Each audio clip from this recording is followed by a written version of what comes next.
where Ron Paul is right now. Congressman, good to have you. Thank you, Neil. Good to be with you. How important is this state for you? Well, it's very important, but it's not do or die. You know, we expect to pick up some delegates as we have continued to do so, and we'll continue on. You know, it's interesting. It is a proportional vote, and along the way, by proportional vote, even if you're second or third, certainly nothing wrong with that. You've been very, very consistent. You could amass quite a few delegates, whether or not you get the nomination. And certainly you have a powerful voice. I know you obviously want that nomination. But let me ask you about this process and the extremes.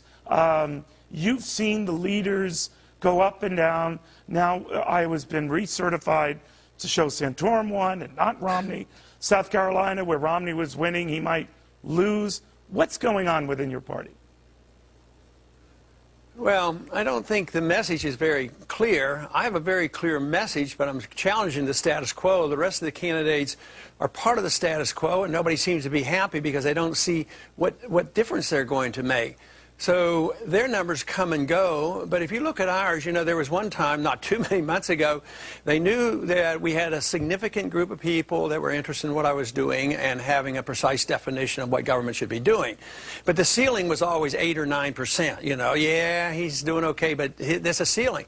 But now the ceiling shifted to about 17 or 18%. Now they're conceding that, you know, it's over 20%. And if you include independents and Democrats, our percentages are much better. You know, not too long ago, there was a poll done where I was up against Obama, and I was equal to Romney in that. So does it we have a bug lot you, of support from independents and Democrats. You've been a remarkable phenomenon, but I always think you're like a sort of a thin Rodney Dangerfield. You don't get any respect. Does that bug you? Well, I think a lot of people think that. Certainly Jon Stewart thinks so. You know, this whole idea. I mean, if you look, somebody told me, you know, from this last debate, I thought I did rather well.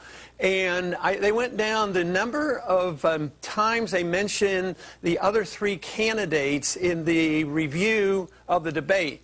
And it was, you know, like 80, 90 times, depending on which it was. I was mentioned one time in all the discussion of the debate after it was over. Right.